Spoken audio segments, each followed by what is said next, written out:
É hoje, a bola rola e como rola no Morumbi, vamos falar tudo sobre o Santos do Vasco. Desperta, Vascaíno! Salve, salve galera do Vascão. Bom dia pra todo mundo. Quero descansado, né? Mas é um ofício. Aí, logo mais às 4 da tarde, a bola rola e como rola lá no Morumbi, não vai ser na Vila Belmiro. Os santistas viram que a Vila Belmiro é pequena para o seu torcedor e aproveitar que o São Paulo jogou fora e bateu 2-2 com o Sport. Conseguiram com o Tricolor Paulista colocar o jogo lá no Morumbi. Bom, e casa cheia, mais de 50 mil ingressos vendidos, 10% é da torcida gigante da colina do Vascão, né? Por lei tem que ser 10% dos visitantes, mas de qualquer forma vai ser casa cheia, um jogo de 6 pontos para os dois lados. O Santos vem 3 jogos sem perder, e o Vasco tentando reencontrar a vitória, já que a última foi antes da Copa do Mundo contra o São Paulo, justamente no Morumbi. E então o Santos saiu da zona de rebaixamento e quer manter essa crescente na tabela de classificação. Vasco, mesmo vencendo, não sai da zona, já que o primeiro time fora da zona é o Grêmio com 20 pontos e o Vasco está com 16 na 16ª, é o primeiro time da zona, mas vencendo fica próximo de sair, já que fica 1 ponto só atrás do Grêmio. E na quarta-feira o Vasco tem 2 jogos a menos. Na quarta-feira vai pegar o Juventude do jogo atrasado, podendo sair. Então, a vitória é fundamental lá no Morumbi. E para falar do Santos, Thiago, porque o Santos na frente, que é o mandante do jogo.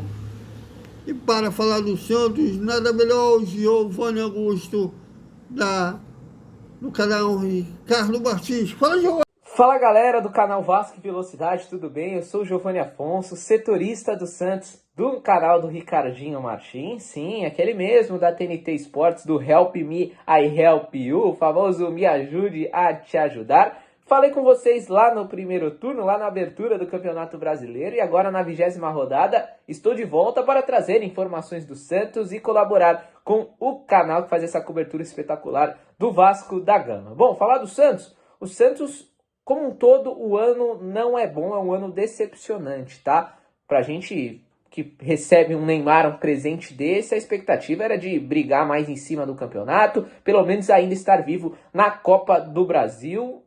Competições sul-americanas o Santos não disputou porque veio da Série B, então nem se classificou para a Sul-Americana, né? Então a expectativa era estar um pouco mais tranquilo no Brasileiro e lutar para quem sabe esse título da Copa do Brasil, né? Mas não foi o que aconteceu. O Santos chegou na semifinal do Paulista, caiu para o Corinthians e foi eliminado de forma vexatória para o CRB na 3ª fase da Copa do Brasil. E no Brasileiro vive essa mesma situação do Vasco da Gama, né? Esteve por boa parte do primeiro turno na zona do rebaixamento e agora vem de um momento bom, onde venceu o Juventude no Morumbi e venceu o Cruzeiro no Mineirão de forma espetacular de virada. Então, o ano como um todo não é bom, mas o momento é positivo. Quando o Kleber Xavier, técnico da equipe, esteve com a faca no pescoço, esteve ali para cair, o time conseguiu reagir, vem de 2 vitórias seguidas e quem sabe busca conseguir a 3ª para dar uma aliviada no campeonato, porque se o Santos vencer, o Santos abre 8 pontos do Vasco, né? Tem um jogo a mais, é verdade.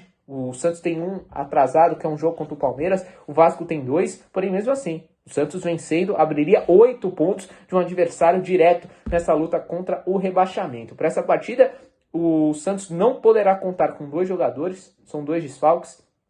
O zagueiro João Basso, que está com probleminha no adutor, deve voltar contra o Bahia, mas para esse jogo, esse zagueiro titular não joga, nem vai ser relacionado. E o Ilharão, que foi contratado na janela do meio do ano, antes da pausa, quer dizer, durante a pausa da Copa do Mundo de Clubes, né? Então, ali era uma expectativa, um jogador para ser um reforço e ser titular, mas ele estreou Contra o Flamengo, entrou no finalzinho, sentiu um edema na panturrilha, não estava pronto e nunca mais voltou e também não será relacionado para essa partida contra o Vasco. Então Basso e Arão são os dois desfalques do Santos. Por outro lado, Luan Pérez, que teve um probleminha no pé de última hora do jogo contra o Cruzeiro, é novidade positiva e vai para o time titular. A provável escalação do Santos conta com Gabriel Brazão no gol, Mike na lateral direita, Luizão e Luan Pérez formando dupla de zaga, uma dupla de zaga inédita até então, e o Souza na esquerda. Meio de campo mais leve, o Santos vai com Zé Rafael, de camisa 5, Gabriel Bontempo e Neymar, na frente Álvaro Barreal,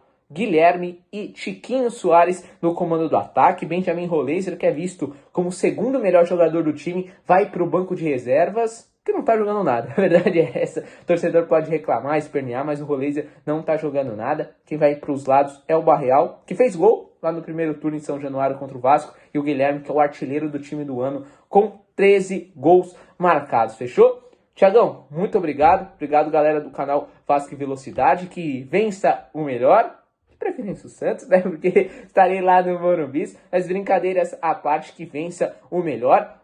Será uma linda festa no Cícero Pompeu de Toledo, mais de 50 mil ingressos foram vendidos, expectativa de recorde de público do Santos na temporada, mas que o bom futebol seja praticado, que dê tudo certo na partida e a gente só fale depois do jogo sobre futebol. Não sobre arbitragem, que é uma vergonha no Brasil, não sobre confusão, que a gente sabe que as torcidas de Santos e Vasco têm alguns probleminhas ali, e a gente foque no futebol, porque Santos e Vasco são dois clubes gigantescos do futebol brasileiro, que vivem um momento que não condizem com a sua história. Fechou? Muito obrigado, tamo junto, sempre que precisar é só chamar. Galera, já do lado do Vasco, o técnico Fernando Diniz quer traduzir esses bons jogos de vitória. Até o momento o Vasco até ter chutado muito gol, mas não convertido isso em gols. Espera que nesse jogo, lá no Morumbi, esses dados mudem, né? Ia falar retrospecto, mas tudo bem.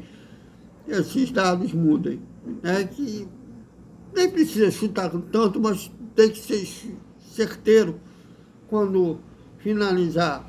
Mas seu principal finalizador, seu principal goleador, Pablo Braete, está suspenso pelo terceiro cartão amarelo. Com isso, o técnico Fernando Diniz tem mantido em segredo, né, sobre os 11 titulares, quem será o substituto do Braete. Mas a tendência é que o Ryan fique mais fixado na área e o DVD articulando nas pontas. E na defesa, o Lucas Pinto, que esteve de fora do jogo contra o Atlético Mineiro, porque ele estava suspenso com acúmulo de cartões amarelos, retorna ao setor. Desculpe, ao setor. E com isso o Pumita volta para o banco de reservas, já que o Pumita jogou improvisado ali no jogo contra o Atlético Mineiro. E na zaga, o João Vitor vendido, o Hugo Moura joga na defesa com o Lucas Freitas e o Jair ganhando uma oportunidade no meio campo ao lado do CDC com o Coutinho, sendo o principal armador, e o Nuno Moreira municiando aí sendo um dos 3 atacantes ao lado do DVD e do Ryan. O provável time do Vasco, o Léo Jardim, Paulo Henrique, Lucas Freitas, Hugo Moura e Lucas Pinto. Jair, Nuno Moreira e Felipe Coutinho, Ryan e DVD deveriam ser esses 11 que iniciarão jogando logo mais lá no Morumbi. Até às 3 da tarde, com análise rápida da escalação. Depois, no intervalo, análise rápida do primeiro tempo e repercutir tudo o que rolar lá no Morumbi. Até mais.